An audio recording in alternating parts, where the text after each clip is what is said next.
Good evening, everyone. I hope you all had a great week. I just want to get into a few facts because I see there's a lot of buzz going on with the new films coming out, the adaptation of Mortal Kombat 2, and the release of Street Fighter's new trailer.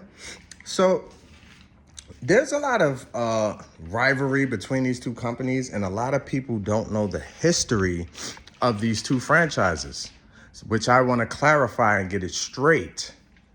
Because, like I said, we have to go by the facts. Now, these are the facts. Before Street Fighter came out, there were other beat 'em up games like Karate Champ, which came out in 1984 by Data East. Kung Fu Master also came out in 84, a beat 'em up, and Double Dragon, which came out the same year as Street Fighter. But Karate Champ in particular was the first 1v1 2D fighting game where you stand on this side and I stand on the other side, okay? So Karate Champ started that. Street Fighter, which came out in 1987, was the first super powered martial artist that we seen. Like, we throwing fireballs and shit like that. We haven't even seen, no one knew what a fireball was until Ryu, okay?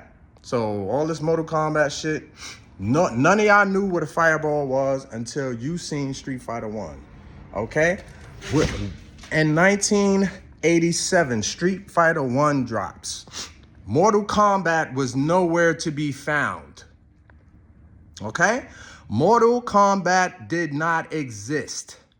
1991, Street Fighter 2 drops. Mortal Kombat did not exist. Okay?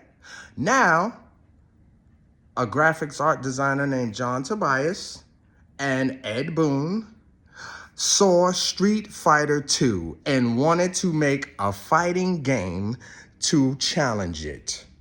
So, like Ed Boon said himself, Street Fighter 2 inspired us to make Mortal Kombat. Okay? So, before that, Ed Boon and them were making pinball machine games. Okay? So let's get the timeline straight. So, for you all to sit here and take someone else's blueprint, Capcom's blueprint, and then act as if we're equals, like you all are equal with the people who you all stole blueprint from, is ridiculous. Okay? We can't be equals if I showed you how to do it, okay? I taught you. How are we equals? Or how are you better than me? And you copying my whole blueprint. Anyway, stole their characters, like the whole blueprint between the whole... If you notice, every Street Fighter character has a doppelganger in Mortal Kombat, a knockoff. You have Ryu, the Asian protagonist, the chosen one, the champion of the tournament. Who's his knockoff? Liu Kang. Same role. Then you have Kim Masters, white boy, very brash, cocky, the total opposite of Ryu. You know what I mean? Who's him? Johnny Cage. Then you have Chun-Li, blue outfit wearing Asian female warrior, father killed by the antagonist. Katana is her knockoff. Her father killed by Shao Kahn. Chun-Li's father killed by Bison. Both martial artists wearing blue, Asian. Like, come on, man. Then we could just go on and on. Cammy, Sonya. Who gives a shit? All right? Cammy, Sonya. Then you got Nikali Kotal Khan. Dalsim Quan Chi. It's just a bunch of knockoffs. Rolento Striker. You know what I'm saying? It's like, I could go down the line. Blanca Baraka. So T-Hawk Nightwolf. They just been copying off of Street Fighter's whole blueprint, okay? Now that we get into that, let's get into the lore. This is why I'm trying to tell you Mortal Kombat could never see Street Fighter on any level. Not in lore, not in anything. Now, after that, Mortal Kombat took off. They had great success. They were actually outselling Street Fighter in games, right? Then a few other clones came out, like Killer Instinct, which was a direct ripoff of them, which is a ripoff of us, so which is a ripoff of Street Fighter. then Tekken and all these other games. I was there in the arcades in Playland, okay, in Times Square. I saw the impacts. I was actually there. Let's get into the lore of why Mortal Kombat is a much weaker universe than Street Fighter as far as characters and their powers. So, Mortal Kombat is full of these pantheons of gods and sorcerers or demons and elder gods and titans, right? Their titans are at the top of the pantheon, like Kronika, right? Okay, she's the most powerful character that they had. Okay, we'll get into the One Being and Onaga and all that later. Kronika was the keeper of time, a titan, and she was able to be killed. She was killed by Fire God Liu Kang. She didn't really turn back time. She didn't really stop anything. It didn't matter if she rewinded time 1 billion times. If she didn't succeed, she wasn't absolute. She didn't have absolute control over time. Because if you look in the story mode, it takes her 3 hours, a crown, an hourglass, all these artifacts, a distraction, armies and shit, just to turn back time for 10 seconds. So that's their most powerful character. She got killed, got cut by a glass. If you're a god, how are you dying, first of all? Okay? So you have these weak gods in Mortal Kombat, like Shinnok, who gets defeated by Cassie Cage. That's ridiculous. And you think these characters can mess with Street Fighter characters? Like, this is the thing about Mortal Kombat fans. They don't like to tell the truth. How can Shinnok, who is supposed to be an elder god, who was destroyed by Cassie Cage? See, what you guys have to realize is that John Tobias and Ed Boon stole all of these characters from other franchises, like Raiden, Shang Tsung, and Fujin. They're all from Big Trouble in Little China. Raiden is Lightning. Shang Tsung is David Lo Pan. Even Goro is that creature, just the Chinese magic shit, the demonized stuff. They got that from there. Even characters like Master Blaster from Mad Max 2 was stolen. With Farator, the little guy that sat up on the big guy's back and gave him orders, yeah, they got that from Mad Max, okay? So, with them and their little gimmicky stuff, then you have all of these knockoff characters. They have to have these gimmicks. You know, Terminator. Yeah, that's what Kano was based off of too as well. The cyborg look, but they changed it. He was supposed to be a cyborg, okay? That's what Kano was supposed to be, like a Terminator. Okay, so Johnny Cage was Van Damme, but he played Ken's role. So they stole that too. After that, they had a lot of success, but they still never beat Street Fighter 2's record. You understand? No game has sold more than that, except for Smash Brothers. So I believe their most successful game was MK11. But like I said, back to their lore. You have Shao Kahn, who's supposed to be this big, bad conqueror who gets beat by Katana. Not taking nothing away from females, but he gets beat by Katana. Then you have Shinnok, who is more powerful than a regular god, who is supposed to be an elder god, who got beat by a teenage girl. Human, mortal teenage. I don't want to hear nothing about the green glow that she got from Johnny Cage. Ain't no mortal, rookie mortal, female teenager should hold a candle to an elder god. That's ridiculous scaling. And y'all talking about Mortal Kombat can see Street Fighter? Can you imagine Cassie Cage defeating Akuma or Gil or Ingrid? It will never happen. This is the difference between Street Fighter scaling. Here's another thing. The base fighting Street Fighter characters are God level in Mortal Kombat. You got people like Zangief pulling submarines with his bare hands through ice resistance. You know how much submarines weigh? About 27,000 tons. There's nobody in the Mortal Kombat franchise that can pull a submarine. Not Goro, not nobody. Okay? This is the difference. You have street level characters breaking buildings and mountains and shit in Street Fighter. A Mortal Kombat character has never shown these feats. What feats do they have in their universe to be comparable to Street Fighter?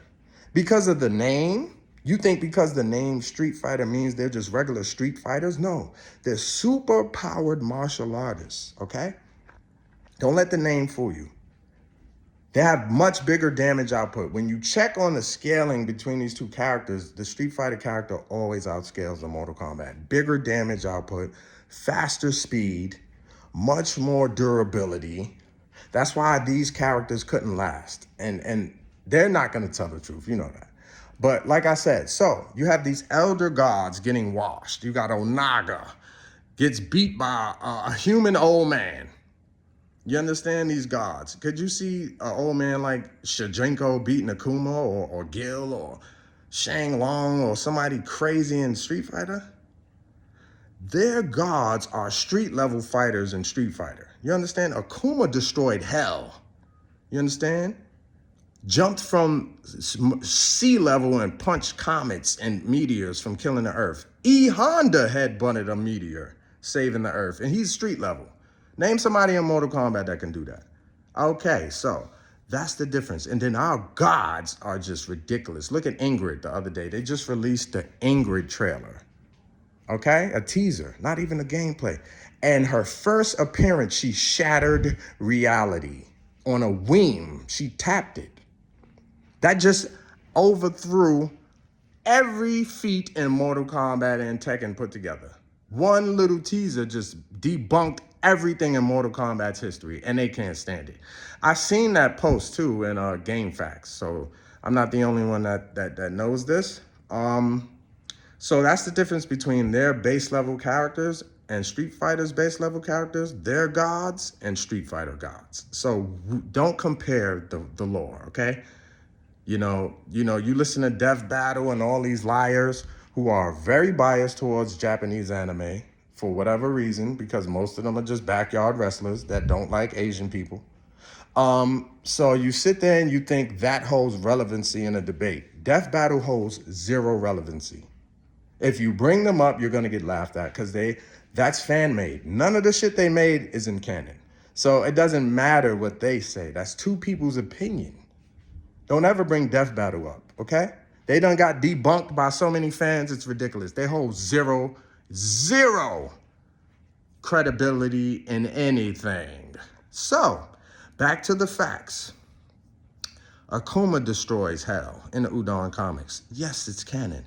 Akuma breaks meteorites, splits islands in half. Gil creates pocket universes, lifts his hands and splits the seas, falls to hell and destroys minions and rips Jetta's heart out and freezes it. Interdimensional being that's outside of Death's reach. If you've seen him, he was flirting with Death in Marvel vs. Capcom, had Thanos mad. He stole Thanos' girl from him, Jetta. Before Deadpool did. Yeah, so you have Gil doing that, punching nukes without a scratch, defeating Oni and Evil Ryu at the same time and purging them. You understand what I'm saying? So don't sit here and tell me about anything. Then if you want to keep going up, we could keep going up to characters like G and Ingrid. G is the manifestation of Earth. He's like Street Fighter's Raiden. He has geokinesis. He's depicted as destroying the universe. Google this. How could you ever think Mortal Kombat is anywhere near Street Fighter? Don't let the name fool you. Don't let the name fool you. Street Fighter. Rose is super powerful. You talking about, she could probably do what Kronika can do. She plays with time, jumps back and forth through time. Like, y'all gods are street level characters. Okay, so now let's get back to the rest of the facts of why Street Fighter and Capcom has their foot on NetherRealm's neck. Better game. In 2023, what happened? For the first time, they went head to head. Right? Capcom and NetherRealm, they went head to head. It was Street Fighter 6 against Mortal Kombat 1 and Pocket Universe and all these other games. And you know who won? Street Fighter 6. Street Fighter 6 won. So we won in that. So we won at the Game Awards in 2023. We went head to head with you and we beat you. We beat Mortal Kombat. Yes, we. Team Street Fighter. So what else is there to beat you guys at? All right, so we also beat you in sales. Street Fighter 6 has sold more than Mortal Kombat 1. since 2025. Street Fighter 6 is 6.39 million, I believe. What is the sales? 6.39? Yeah, 6.36 million for Street Fighter 6 and only 6.2 million for Mortal Kombat 1. So we beat you in sales.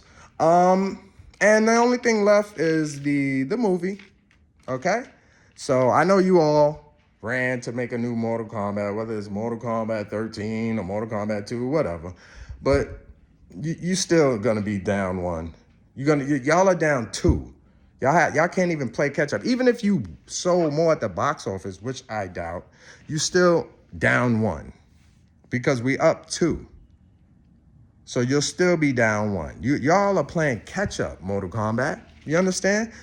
We have our foot on y'all neck. And I just wanted to point out these facts, okay? So, beat y'all at the Game Awards. Much more powerful universe, more characters, constantly putting out new characters. Y'all got the same old tired characters, same story. On top of that, Liu Kang debunked all the characters, making Shao Kahn a general. And so he made y'all even weaker. He made the Mortal Kombat universe even weaker. So, nerfing every damn body. So how could you ever think they stand a chance? They losing in lore, sales, and Game Awards. And soon they'll lose in the box office because Street Fighter, the movie, is going to sell more than Mortal Kombat. They have the better machine behind them. Bigger budget, better actors, better fight scenes, much more exciting. Doesn't look like the whole movie was shot in a damn cave, like Mortal Kombat 2. Looked like the damn movie was shot in a damn dungeon, the whole movie. Like they actually show outside life in Street Fighter. So, and it just feels good as a fighting game fan to see the people who started it win. Because how would you all like if somebody took your hard-earned work and got successful off of it? Would you like it? You wouldn't, right? Okay, so I'm sure that's how Capcom feels about NETHERREALM, stealing their blueprint, okay? So, we'll be back with more, but I just wanted to state the facts. New Street Fighter movie coming up October 16th. The trailer is out now. Check it out. Looks crazy. And I'll holler back at y'all.